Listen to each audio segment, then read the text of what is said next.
سلام، طاهری سفر هستم و با اخبار امروز جمعه 13 نوامبر همراه شما.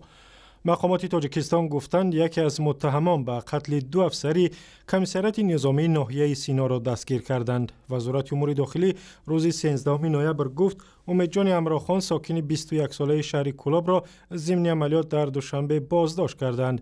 با گفته وزارت امیدجان امراخان به افسران وزارت دفاع همراه با یک شریکش حمله کرده است که جستجوی او عین زمان ادامه دارد. صبح 7 نوامبر در کوچه دهاتی پایتخت افراد ناشناس با کارمندان کمیسریت حربی ناحیه سینا مناقشه کردند و آنها را کار زدند. در نتیجه پولاد میرزویف و حمزه نصیب فلاک شدند و تیمورخان ایگنبردیف و رستم سعداللهیف زخم برداشتند. مقامات تفتیشاتی پایگاه 201 روسیه در تاجیکستان خویشاوندان شاعره جابیر و دختری تاجیک را بازپرسی کردند که یک افسر روس به قتل او متهم می شود. مادر و یزنه شاعره روز 13 نوامبر به رادیوی آزادی گفتند مفتشان روس از آنها درباره مرگ شاعره و مشغولیت‌های او پرسیدند و همچنین گفتند که علیه ایوان شربکوف افسر پایگاه با اتهام قتل برقصدانه پرونده جنایی باز کردند. ما پرسیدیم گفتیم هیچ کارا 4-5 نفر کرده یا برای چی کسی قتل میگه تو اکسپرت معلوم نشه ما هیچ کار کردن نمیتونیم افسر اینا.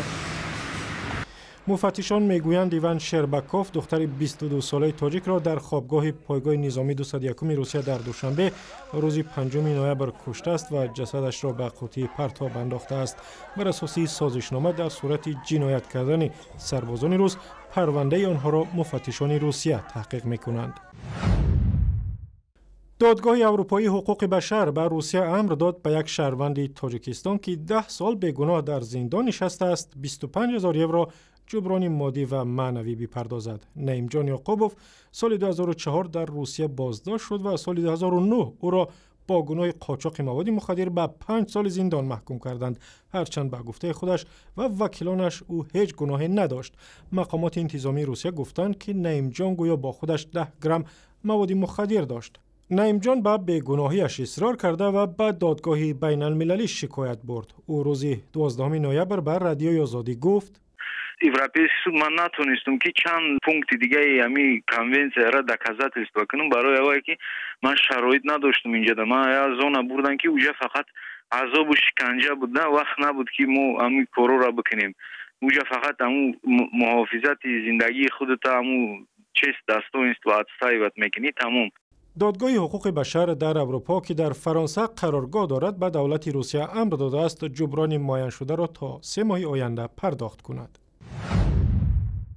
صدرالدین نجمیدین آوازخوان شناخته تاجیک می‌خواهد با برگزاری یک کنسرت خیریه برای طبابت کودک 7 ساله کمک کند که او از درد سرطان رنج می‌کشد.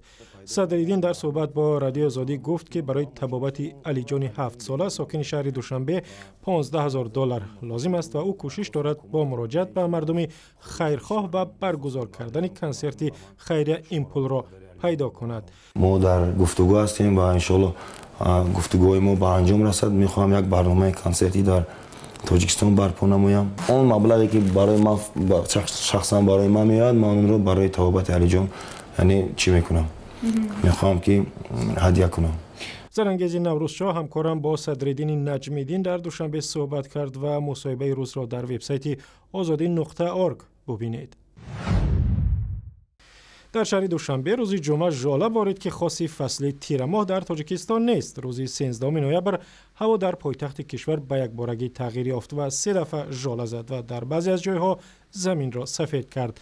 نوامبر امسال در تاجیکستان غیر مقرری سرد و سرباریش آمد ولی تا کنون باریدن ژاله مشاهده نشده بود. طوری معلوم بارانهای شدید و ژاله در کشور خاصی بهار است. و اخباری از این هم بیشتر در وبسایت رادیو آزادی، در صفحه های ما در فیسبوک، توییتر و یوتیوب و هم زمینه رادیو آزادی برای تلفن های همراه.